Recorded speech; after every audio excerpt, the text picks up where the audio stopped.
Maaari nyo bang isalaysay muna, no? Saan ba to? Located sila sa Lagro, Fairview po. Fairview? Opo, Fairview. Ano ba? Online ba to? Face-to-face siya. Face-to-face talaga? Yes po. So, kayo ay nag-enroll? Nag-enroll po. Magkano? Province, akin po is 30,000 pero naka-discount siya ng 29,500. So, each sa amin, sabay kami. Ako yung naghanap po nung class na yun, nung JLTC na yun. From province, lumuwas po ako ng Manila para po from anong province ba? Yung Bicol po. From Camarines Bicol, Norte. kayong dalawa? Ako lang po. Caloocan Siya po, po. Sa Caloocan. Ako po, Camarines Norte. Ang in-enroll nyo ay language? Yes po. Nihongo. Usually, gaano katagal ba yan? Doon po sa, in-inquire ko sa kanya, 300 hours siya. Tapos, unlimited sit-in hanggat gusto mong pumasok.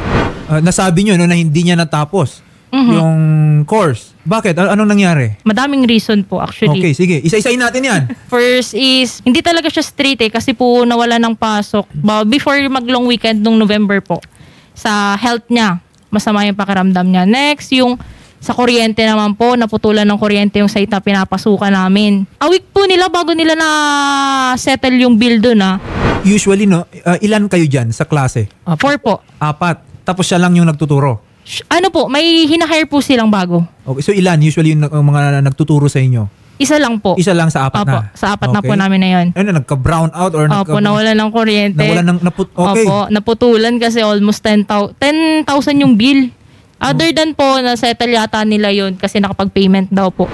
Bukod dun sa kuryente na na-settle na nila, nawala naman po kami ng teacher, hindi na siya pumapasok. Nawala ng teacher? Kasi hindi po napapasahod ng tama. On time, delay pa. Tapos scenario na mag-hire daw sila ng bago kasi madami daw po silang parang extra instructors. Japanese. Opo, yes. Ganun po. Tapos napagkasundoan kaming date kung kailan po yung pasok namin Tapos nung dumating po yung date na yun, 12 in the midnight po, nag-chat siya na scam daw siya. Nung teacher na hinire niya online. Na dapat meron namang magtuturo sa amin, kailangan lang niya bayaran yung mga naipasok nung dati naming teacher. Pero mas pinili niya kumuha ng bago. Nako-contact nyo pa rin ba siya ngayon? Dati po, pero nung about sa hindi na.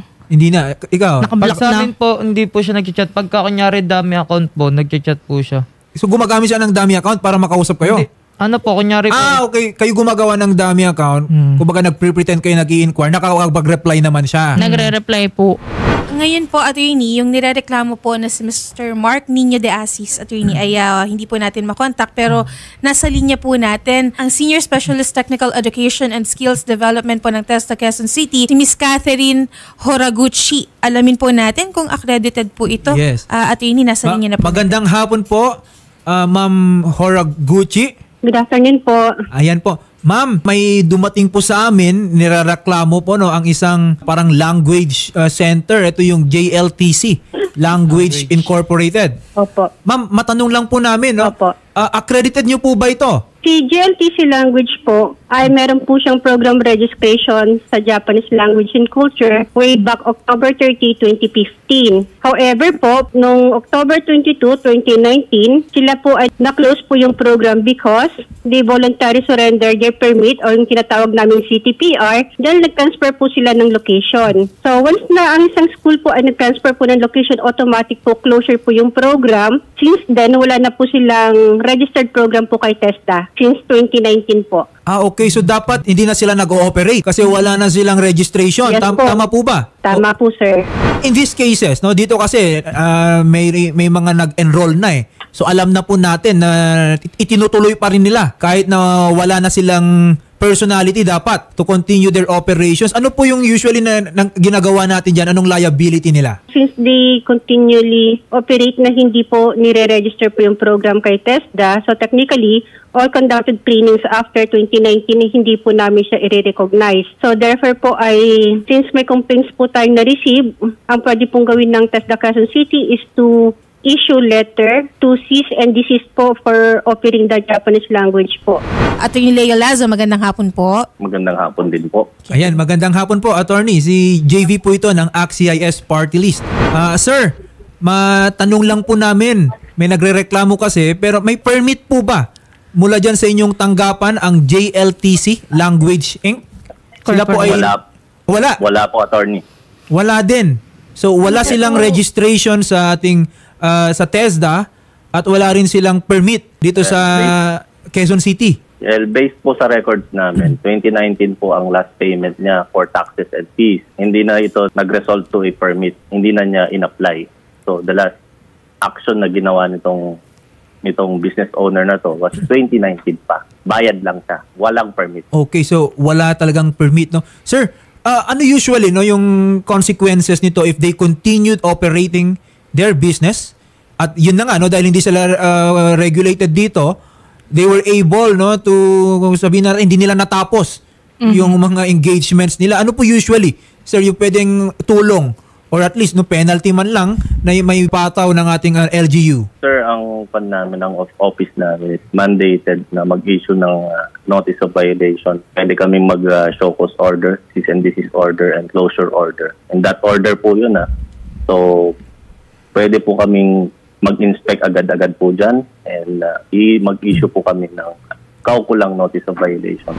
Sir, for those orders no na na-mention po ninyo, what will you be needing para mapabilis siguro, no? Do you need yung statements ng agad-agad? Hindi na po kailangan dahil idinilog na po ng programa nila yung problema na to. So we will act based on your complaint. Kayo na po ang complainant din dito. Ayun, maraming salamat, no, sa mabilis na action po ni Attorney Leo Lazo. Ma'am, narinig nyo naman. Okay? Bago po yung programa natin, syempre, kinonfirm na rin natin.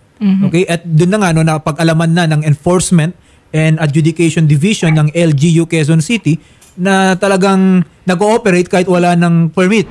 Actually, attorney, sa Facebook, pag in-stock mo po sila, may mga newly enrolled sila, naka-upload po nila 6 days ago, January 30, meron pa rin po silang mga naaano.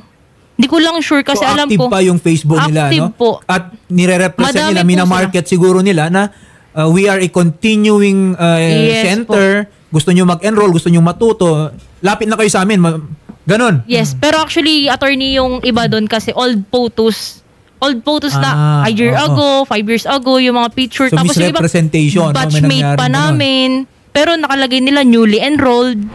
Sabi niya sa inquiries ko sa Facebook po, in case na maipasa mo yung exam, magpapa-interview ka sa employer, sila yung mag-aasikaso lahat ng papeles mo, magpa-process lahat para makapagtrabaho ka doon. So they're acting din as agency. Yes, mas ganun. mabigat pa to, no? Mas mabigat pa to. Sige, insofar as yung mga ibang concerns natin dyan, sige, we will siguro siya refer this, no, for investigation. Yes po. Oh. Opo, Attorney Lazo. Yes po. Opo, Attorney, sasamahan po ng aming reporter sila Ma'am Charlene and Sir Lucky sa inyong tanggapan. Opo. Opo, para po matulungan po natin sila, Attorney. Sige po. Okay, salamat Ayun. po. Maraming salamat po. Attorney Leo Lazo.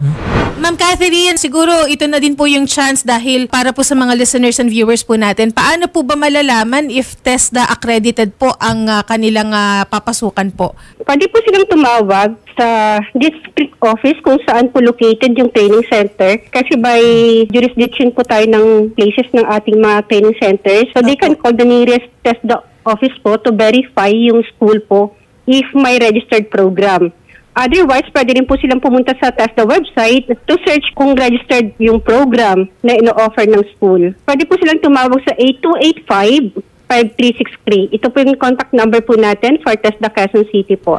Maraming salamat po, Ma'am Catherine Horaguchi, ang Senior Specialist Technical Education and Skills Division po ng TESDA Quezon City. Maraming salamat po, Ma'am Catherine. Magandang hapon po. Ma'am, ganun po ang gawin po natin. Samahan po namin kayo sa tanggapan po nila Attorney Leo Lazo ng BPL Quezon City po para ma-actionan po natin ito. Yes po. Okay. Ay, regarding po sana dun sa halimbawa na ibayad namin kasi nag-full payment po kami lahat 4 kami. Yung tanong ninyo is paano may babalik? Hindi naman po lahat, pero partial lang po. Okay. Yung, Kung may mababawi. Mababawi may ba? mababalik Kasi lang. hindi naman natapos, almost 2 weeks nga lang po yung pasok namin Sige po, isa-settle po natin yan, ma'am, sa tanggapan na po ng BPLO. Aasistehan naman po kayo ng reporter po namin. Yes. Kung nanonood man po si Sir Mark Nino de Asis ng JLTC Language Incorporated, may nais po ba kayong imensahe sa kanya, ma'am? Na ano po, i-unblock niya kami para kausapin niya kami ng maayos. Kasi lahat po block niya ako. Although numbers, nagme-message ako sa messenger niya, nakablock na din ako. Okay. Pinapadaan pa niya sa ibang tao Okay, sige po. Maraming salamat po, Mas Charlene and Sir Lucky. Magandang Thank you hapon po. po.